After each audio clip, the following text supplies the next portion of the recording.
말씀 마가복음 5장 1절에서 20절까지 함께 읽겠습니다. 마가복음 5장 1절에서 20절까지 한 목소리로 우리 같이 읽겠습니다. 마가복음 5장 1절에서 20절입니다. 다 같이 읽습니다. 예수께서 바다 건너편 거라사인의 지방에 이르러 배에서 나오심에 곧 더러운 귀신 들린 사람이 무덤 사이에서 나와 예수를 만나니라. 그 무덤은 무덤 사이에 거처하는데 그 사람은 무덤 사이에 거처하는데 이제는 아무도 그를 쇠사슬로도 맬 수 없게 되었으니 이는 여러 번 고랑과 쇠사슬에 매였어도 쇠사슬을 끊고 고랑을 깨뜨렸음이로라. 그리하여 아무도 그를 제어할 힘이 없는지라. 밤낮 무덤 사이에서나 산에서나 늘 소리를 지르며 돌로 자기의 몸을 해치고 있었더라. 그가 멀리서 예수를 보고 달려와 절하며 큰 소리로 부르짖어 이르되 지극히 높으신 하나님의 아들 예수여, 나와 당신이 무슨 상관이 있나이까? 원하건대 하나님 앞에 맹세하고 나를 괴롭히지 마옵소서 하니, 이는 예수께서 이미 그에게 이르시기를 더러운 귀신아 그 사람에게서 나오라 하셨습니다. 이에 물으시되 내 이름이 무엇이냐 이르되 내 이름은 군대니 우리가 많은 민이다 하고 자기를 그 지방에서 내보내지 마시기를 강구하더니 마침 거기 돼지의 큰 떼가 산 곁에서 먹고 있는지라. 이에 강구하여 이르되 우리를 돼지에게로 보내어 들어가게 하소서 하니 허락하신데 더러운 귀신들이 나와서 돼지에게로 들어가매 거의 2,000마리 되는 떼가 바다를 향하여 비탈로 내리다가 바다에서 몰사하거늘 치던 자들이 도망하여 읍내와 여러 마을에 말하니 사람들이 어떻게 되었는지를 보러 와서 예수께 이르되 그 귀신 들렸던 자 곧 군대 귀신 짚혔던 자가 옷을 입고 정신이 온전하여 앉은 것을 보고 두려워하더라. 이에 귀신 들렸던 자가 당한 것과 돼지의 일을 본 자들이 그들에게 알림해 그들이 예수께 그 지방에서 떠나시기를 강구하더라.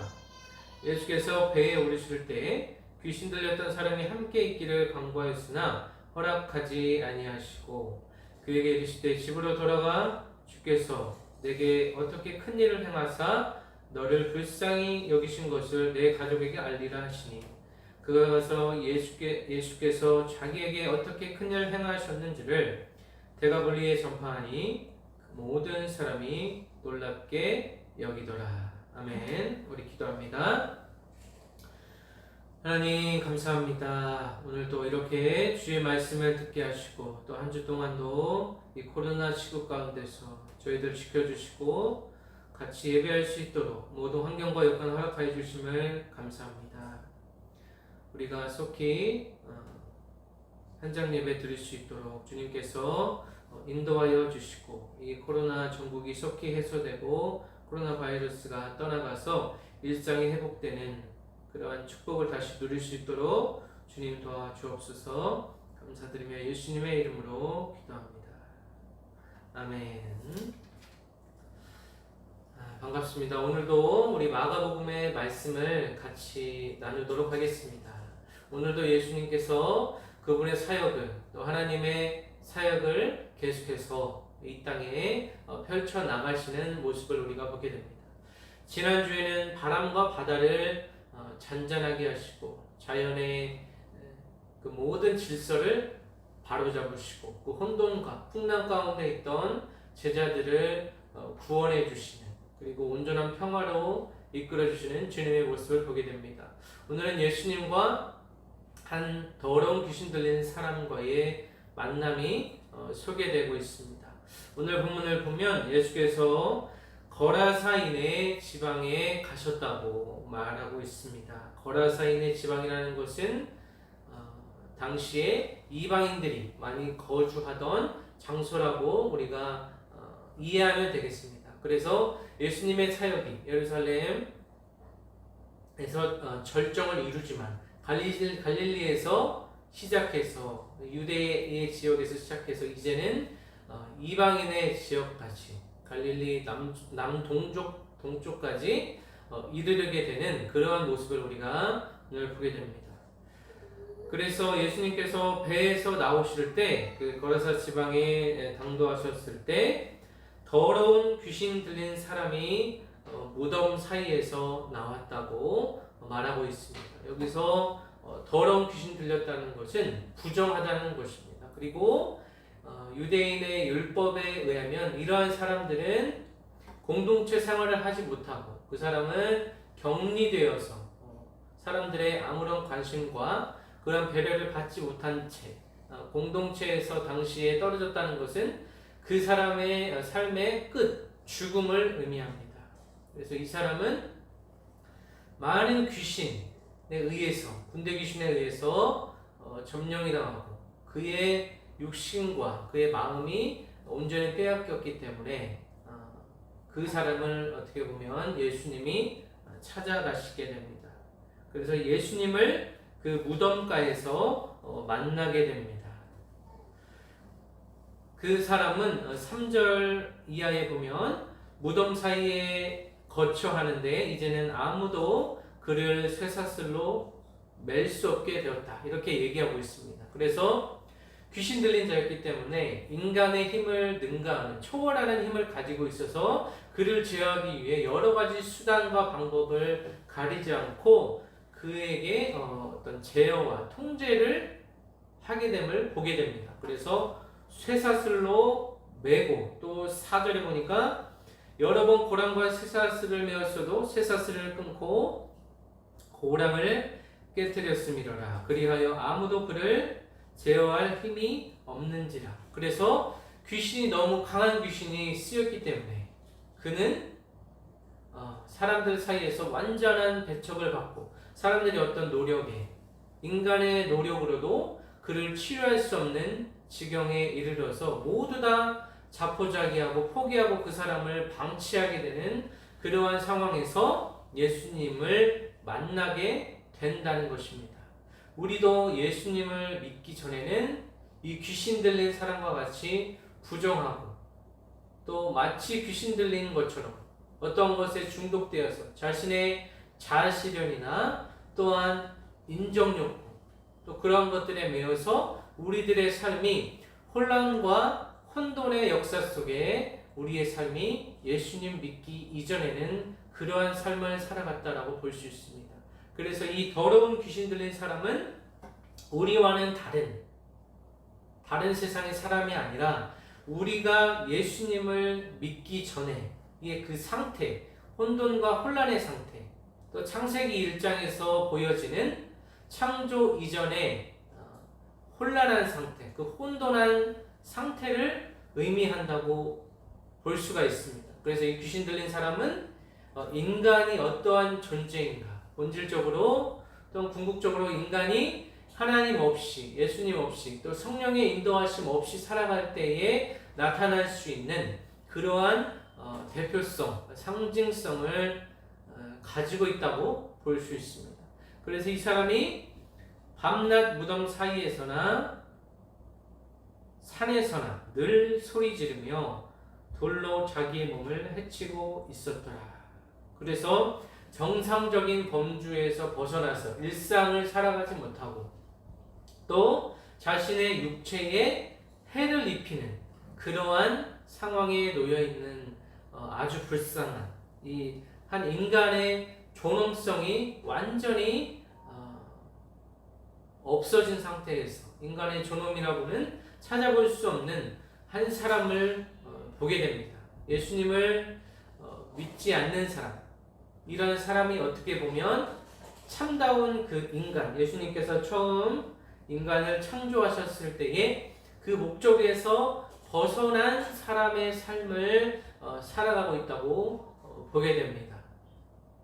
우리가 예수님 믿지 않는 사람들을 볼 때에 그들이 겉으로 볼 때는 이 귀신 들린 사람과 같지 아니하고 아주 정상적으로 살아가고 있다고 볼 수 있지만 예수님을 믿지 않는다는 것은 그 무언가 나 자신을 믿든지 아니면 자기가 가지고 있는 재물과 능력을 의지해서 살아간다는 의미가 되겠습니다. 그래서 예수님이 이 사람에게 찾아가셔서 이 사람의 그 인간성, 인간의 존엄에 대한 회복을 또 명하시게 됩니다. 그래서 예수님을 그가 멀리서 보고 달려와 절하며 7절에 보니까 큰 소리로 부르짖어 이르되 지극히 높으신 하나님의 아들 예수여 나와 당신이 무슨 상관이 있나이까 원하건대 하나님 앞에 맹세하고 나를 괴롭히지 마옵소서 하니 이렇게 말하고 있습니다. 그래서 이 귀신 들린 사람은 귀신이 지배하고 있었습니다. 그래서 그 귀신이라는 것은 영적인 것이기 때문에 이 귀신이 영으로 또 영이신 예수 그리스도를 알아보게 됩니다. 그리고 영이신 그 예수님의 정체를 분명히 알게 됩니다. 그래서 말하기를 지극히 높으신 하나님의 아들이시다 이렇게 얘기하고 있습니다. 하나님의 아들이신 예수 그리스도, 소위 이 기독론이라고 하는 그리스도, 예수님이 어떠한 분이신가를 이 귀신은 아주 정확히 알고 있었습니다. 그래서 자신을 멸하러 왔다는 사실을 알고 있었기 때문에 속히 떠나기를 강구하는 것입니다. 그래서 하나님 앞에 맹세하고 나를 괴롭히지 마옵소서 하는 것은 자신이 계속해서 그 사람 앞에 그 사람 안에서 역사하기를 같이 살아가기를 원한다는 것입니다. 하지만 예수님께서는 그 귀신에게 말하기를 더러운 귀신아 그 사람에게서 나오라 하셨습니다. 그래서 그 더러운 귀신 들린 사람을 만나고 예수님께서 계속해서 축기하시는 귀신을 쫓아내시는 사역을 해왔음을 우리가 알 수 있게 됩니다. 그래서 이 사람에게 귀신이 들릴 수 있다라는 사실을 우리가 알 수 있죠. 그래서 귀신 들린 사람은 초월적인 인간 이상의 능력을 발휘하게 된다는 것도 알 수 있습니다. 그래서 육체적인 힘뿐만 아니라 과거를 보거나 또 미래를 내다보거나 또 현재의 상태가 그 사람이 어떤지 볼 수 있는 것이 또 귀신의 능력이라고 또 우리가 볼 수가 있게 됩니다. 그래서 예수님께서 그 귀신에게 물어보시기를 내 이름이 무엇이냐 이르되 내 이름은 군대니 우리가 많은 이니이다 하고 이렇게 말하고 있습니다. 그래서 여기서 군대라는 것은 레기온이라고 합니다. 헬라어로 레기온이라고 하는데 그 로마 군대의 여단급의 그러한 숫자를 얘기하는데 약 6,000명 정도의 사람을 가리킵니다. 이 군대라는 것이 당시에. 그래서 로마 군단의 여단 규모인데 약 6,000명 정도가 그 군대를 구성하고 있었습니다. 그래서 여기서 이제 이 귀신이 6,000마리가 6,000 귀신이 들어갔다는 의미가 아니라 이것은 그만큼 많은 수의 귀신이 이 사람 안에 들어간다는 것입니다. 그래서 사람 안에 여러 귀신이 역사할 수 있다. 귀신이 들어가서 여러 귀신이 한 사람을 지배하고 그 귀신이 그 사람의 주인 행세를 할 수 있다는 것도 우리가 알게 됩니다. 또 10절에 보니까 자기를 그 지방에서 내보내지 마시기를 간구하더니 이 귀신은 이 지역에서 이 공동체에서 아주 벌칙거리이고 또 아주 해를 끼치는 존재였습니다. 그래서 귀신이 하는 역할에 대해서 우리가 살펴볼 수 있게 됩니다.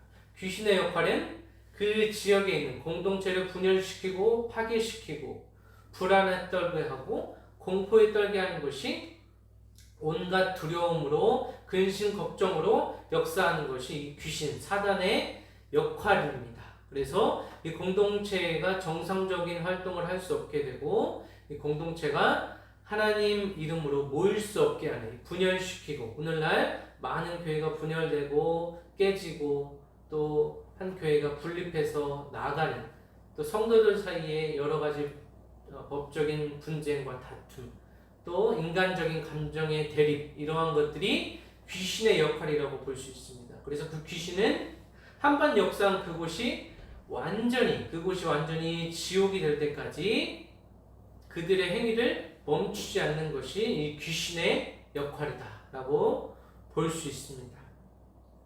또 11절에 보니까 마침 거기 돼지의 큰 떼가 산 곁에서 먹고 있는지라.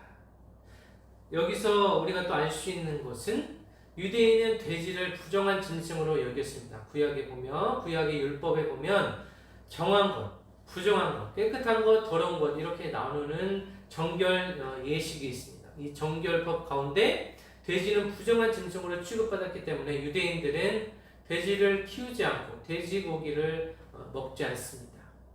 하지만 이곳에서는 서두에 말씀드렸듯이 이곳이 이방인의 지역이었기 때문에 돼지를 키우고 사육하고, 또 신학자들은 이 돼지가 당시 로마 지배하에 있던 그 상황에서 로마의 보급품으로 또 납품되었을 가능성도 제기하고 있습니다. 그래서 이 돼지가 결국에는 어떻게 되냐 하면은 12절에 우리 같이 봅니다. 이에 강구하여 이르되 우리가 돼지에게로 보내어 들어가게 하소서. 허락하신데 더러운 귀신들이 나와서 돼지에게로 들어가매 거의 2,000마리 되는 떼가 바다를 향하여 비탈로 내리다라 바다에서 몰사했다. 이렇게 얘기하고 있습니다. 그래서 이 귀신들의 수가 많았기 때문에 귀신들이 돼지에게로 옮겨갔고, 이 돼지들은 바다에서 익사하게 됩니다. 이 갈릴리 호수에서 이제 익사하게 되는 이런 상황에 이르릅니다. 그리고 이 광경을 본 이 돼지를 치던 사람들이 이제 놀라게 됩니다. 이 2,000마리나 되는 이 돼지는 자신의 개인 재산이 엄청나게 손실되었기 때문에 이 치던 14절에 보니까 이 치던 자들이 도망하여 읍내와 여러 마을에 말하니 사람들이 어떻게 되었는지를 보러 왔다. 이렇게 얘기하고 있습니다.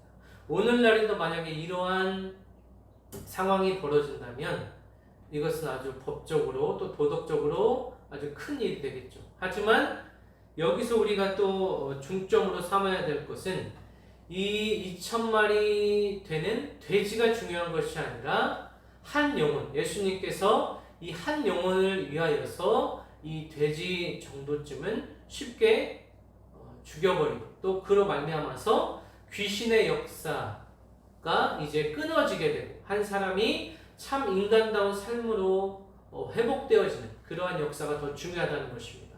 그래서 천하보다 더 중요한 것이 바로 한 영혼이라는, 잃어버린 이 영혼이라는 것을 예수님께서 몸소 실천하고 있다는 것입니다. 또 15절에 보니까 예수께 이르러 그 귀신 들렸던 자, 곧 군대 귀신 씹혔던 자가 옷을 입고 정신이 온전하여 앉은 것을 보고 두려워하였다 라고 했습니다. 그래서 이 사람이 이제 해졌던 그 옷을 다시 정상인의 모습으로 다시 사람들 앞에, 예수님 앞에 서게 됩니다. 이 예수님의 역사라는 것이 바로 이러한 것입니다. 이 예수님의 역사, 그분의 능력, 그분의 사역이라는 것이 다른 것이 아니라 인간이 창조되었던 그 하나님의 형상을 닮은 인간과 같은 모습으로 살아가는 것이 예수님의 사역이라고 볼 수 있습니다. 우리가 이 세상에서 죄를 짓고 또 하나님의 형상, 조금은 일그러진 형상을 가지고 살아가지만 궁극적으로 예수님께서, 우리 하나님께서 원하시는 것은 하나님께서 처음에 지었던 그 하나님의 형상을 회복하는 것이 그분의 목적이라고 볼 수 있습니다. 그래서 이 귀신 들린 사람이 온전해졌을 때 사람들은 두려웠습니다. 무엇이 두려웠냐 하면 자신에게 또 다른 피해가 올까봐, 그것이 무서웠습니다. 그래서 예수님을 만난 자의 반응이 어떠한지 우리가 살펴보게 됩니다. 16절에 보면 이에 귀신 들렸던 자가 당한 것과 돼지의 일을 본 자들이 그들에게 알림해 그들이 예수께 그 지방에서 떠나시기를 강구하더라. 이렇게 얘기하고 있습니다. 이런 기적을 맛본 사람들의 반응이 예수님 앞에 엎드리고 그분을 주인과 구세주로 영접하는 것이 아니라 그들에게서 제발 떠나달라 이렇게 얘기하고 있습니다. 그래서 오늘날 하나님의 말씀을 대하는 자들의 이 태도와 반응에 대해서 우리가 알 수 있게 됩니다. 이 하나님의 말씀이 선포될 때에 이 말씀을 하나님의 말씀으로 믿고 반응하고 자신의 죄를 드러내고 주님 앞에 회개하고 믿음으로 나아가는 자들이 있는가 하는 반면 예수님의 그 기적의 역사를 체험한 사람이 예수님을 무섭다고 하고 예수님이 떠나가시기를 강구하는 자들도 있다라는 것입니다. 그래서 본인의 선택에 의해서 예수님께서 선행 은총으로 예수님께서 십자가의 은혜로 우리를 구원해 주시기를 원하시지만 그 복음을 듣는 자들 가운데 예수님을 받아들이는 사람 또 예수님을 거절하고 떠나시기를 원하는 사람이 있다라는 것입니다. 그래서 계속해서 말씀 보면 이 회복된 사람이 18절에 보니까 예수께서 배에 오르실 때에 귀신 들렸던 사람이 함께 있기를 강구하였으나 허락하지 아니하시고 그에게 이르시되 집으로 돌아가 주께서 내게 어떻게 큰 일을 행하사 너를 불쌍히 여기신 것을 내 가족에게 알리라 하시니 이렇게 말씀하고 있습니다. 그래서 이 사람은 예수님의 제자가 되고 싶었던 사람입니다. 하지만 예수님께서는 이미 12제자를 제자로 삼으셨기 때문에 이 사람에게 자신의 제자가 아닌 또 다른 사명을 주게 됩니다. 이것이 바로 자신을 전하고 또 자신이 속해 있던 집, 자신의 고향, 자신의 공동체로 돌아가서 이 사람이 정상적인 삶을 살아갈 수 있도록 하는 것이 예수님의 뜻이었습니다. 그래서 집으로 돌아가서 그 사람의 본향으로 돌아가서 주께서 내게 어떻게 큰 일을 행하셨는지 알게 하는 것이 바로 예수님의 목적이었습니다. 그래서 이 사람은 예수께서 자기에게 어떻게 큰 일을 행하셨는지를 데가볼리에 전파하니 모든 사람이 놀랍게 여기더라 이렇게 말하고 있습니다. 그래서 이 데가볼리라는 것은 문자적으로는 10개의 도시를 의미합니다. 그래서 그가 그 수많은 그 데가볼리 지역에 예수님이 행하신 일에 대해서 그 사역에 대해서 전파하고 전도하는 삶을 살아갔을 것이라고 우리가 예상할 수가 있습니다. 말씀을 맺겠습니다. 오늘 마가복음 5장 1절에서 20절까지 귀신 들린 사람을 주님께서 고쳐주게 됩니다. 우리가 여기서 알 수 있는 것은 귀신에 대한 이해입니다. 귀신에 대한 극단적인 양극단의 두 가지 이해가 있습니다. 첫 번째 극단은 무신론자와 같이 이 귀신이라는 존재가 없다라고 생각하는 그러한 부류의 무신론자들이 있습니다. 그러한 부류의 사람들이 있고 한 가지 또 극단은 모든 우리의 생활 속에 사소한 질병이라든지 우리의 생활, 우리의 어떤 근심거리, 우리의 어떤 사고 이 모든 영역, 사사건건 모든 우리의 영역에 귀신이 역사한다. 심지어는 감기가 걸리고 우리가 잠깐 넘어지는 것도 귀신의 역사다라고 생각하는 이러한 극단이 있습니다. 하지만 이 양극단은 모두 다 위험한 것입니다. 중요한 것은 귀신은 반드시 실제하고 또 귀신의 역사가 모든 영역에서 일어나는 것은 아니지만 특정 부분에 귀신의 역사가 일어날 수 있다라는 것입니다. 그래서 귀신이 어떠한 존재인가를 분명히 알아야 합니다. 이 귀신의 존재는 결국에는 사단의 역할을 하는 것이 귀신의 역할입니다. 그래서 사람을 파괴하고 예수님과 멀어지게 하고 구원을 받지 못하게 하여서 결국에는 지옥으로 한 사람의 인생을 이끌어가는 것이 이 귀신의 역할이다 라고 볼 수가 있습니다.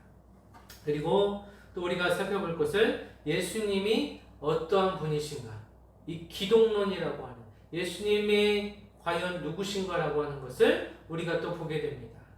우리가 7절에서 보면 지극히 높으신 하나님의 아들 예수, 하나님의 아들 이 예수 그리스도, 또 복음의 시작되시는 이 예수 그리스도의 정체에 대해서 우리가 분명히 알아야 될 필요가 있습니다. 지난주에는 자연을, 이 세상 모든 만물을 창조하시고 다스리시는 이 초월적인 권능을 가지신 예수님의 권능에 대해서 우리가 보았고, 이번에는 이 영의 세계, 이 귀신과 모든 천사들, 그리고 이 모든 사람들을 다스리고 계시는 이 모든 영의 주권자 되시는 예수님의 모습을 보게 됩니다.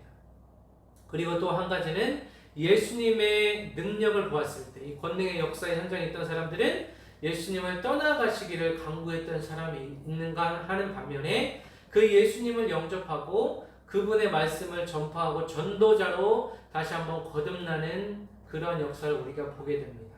그래서 예수님의 목적은 이 귀신 들린 자가 전도자로 변하는, 그의 삶이 완전히 거듭나서 중생한 자의 삶으로 살아가게 되는 것을 보게 됩니다. 그래서 예수님의 사역의 목적이라는 것이 믿지 않았던 이 불신자가 결국에는 예수님의 제자가 되어 예수님의 복음을 전파하는 자가 되는 것이 예수님의 뜻이고 하나님의 뜻이라는 것을 우리가 알게 됩니다. 그리고 마지막으로 이 본문이 우리에게 어떠한 의미를 가지고 있는가? 이 본문은 우리가 예수님 믿기 이전의 삶이 어떠했는지를 뒤돌아보게 하고, 또 예수님을 믿은 이후의 삶이 어떠해야 되는지를 우리가 알 수 있게 되는 것입니다. 그래서 예수님을 믿은 이후에는 성화의 삶, 예수님의 성품, 또 하나님의 뜻을 따라서 성령의 인도에 따라서 살아가는 것이 이 예수님이 원하시는 궁극적인 목표라고 우리가 볼 수 있게 됩니다. 그래서 오늘 이 말씀을 통하여서 예수님께서 이 귀신 들린 자에게 집으로 돌아가 주께서 내게 어떻게 큰 일을 행하사 너를 불쌍히 여기신 것을 내 가족에게 알리라, 이렇게 말씀하신 것처럼 우리의 삶 속에 예수님을 믿음으로 말미암아서 우리의 가정이 회복되고 우리 한 인격체가 참 인간으로 하나님께서 태초에 창조하셨던 그 하나님의 형상으로 하나님께서 원하시는 지정의를 가진, 또 깨끗한 영혼, 이 부정을 버리고 이 무덤가에서 이 시체들과 함께 거처했던 이 귀신 들린 자가 다시 그 공동체로 회귀되고 회복되고, 또 그 가정에서, 그 지역에서 예수님을 전한 자로 변했던 것처럼 우리의 삶도 예수님을 믿음으로 인하여서 우리의 한 인격이 회복되고, 처음 창조되었던 그 인격이 회복되고, 우리의 가정이 회복되고, 더 나아가서는 우리가 속해 있는 모든 공동체가 회복되는 그러한 역사의 현장에 우리가 살아가야 될 줄로 믿습니다.